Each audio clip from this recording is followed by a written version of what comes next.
সরকার গণমাধ্যমের স্বাধীনতা চায় বলেই সংস্কার কমিশন গঠন করেছে বলেছেন পরিবেশ, বন ও জলবায়ু পরিবর্তন বিষয়ক উপদেষ্টা সৈয়দা রিজওয়ানা হাসান। রাজধানীতে ব্রডকাস্ট জার্নালিস্ট সেন্টারে আয়োজিত গণমাধ্যম সংস্কার কমিশনের প্রতিবেদনে ও পরিবর্তিত পরিস্থিতি নিয়ে পর্যালোচনা অনুষ্ঠানে এসব কথা বলেন তিনি। সরকার মব জাস্টিসের বিরুদ্ধে মন্তব্য করে তিনি বলেন, মবের সাথে জড়িতদের গ্রেফতার করা হচ্ছে। সাংবাদিকদের চাকরি যাওয়ার পর কোনো প্রতিষ্ঠানও তাদের পাশে দাঁড়ায়নি অভিযোগ করে সৈয়দা রিজওয়ানা বলেন, সরকার শুধুমাত্র কাগজে কলমে নয়, সত্যিকার অর্থেই গণমাধ্যমের স্বাধীনতা চায়। গণমাধ্যমকে আরও শক্তিশালী করার তাগিদ দেন মানবাধিকার কর্মী ব্যারিস্টার সারা হোসেন। সাংবাদিকদের বিরুদ্ধে অযাচিত সন্ত্রাস দমন আইন ব্যবহার না করারও আহ্বান জানান তিনি। আলোচনা অনুষ্ঠানে সম্প্রচার মাধ্যমের আর্থিক সক্ষমতা অর্জন ও জবাবদিহিতার স্বার্থে এই খাতকে শিল্প হিসেবে ঘোষণার দাবিও জানায় বিজেসি।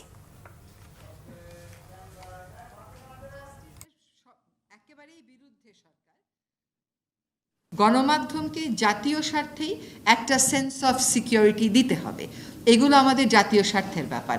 যখন আমরা সেন্স অফ সিকিউরিটি দিতে পারবো, যখন আমরা অ্যাকাউন্টেবিলিটির জায়গাটা ডিফাইন করে ওইটাকে কোডিফাই করতে পারবো, তখন কিন্তু এই বস্তুনিষ্ঠতার বিরুদ্ধে যে তথ্য সন্ত্রাসের সৃষ্টি হচ্ছে এইটা কমে আসবে। এটা আমাদের স্বার্থে করা দরকার, এটা দেশের স্বার্থে করা দরকার, এটা গণতন্ত্রের স্বার্থে করা দরকার।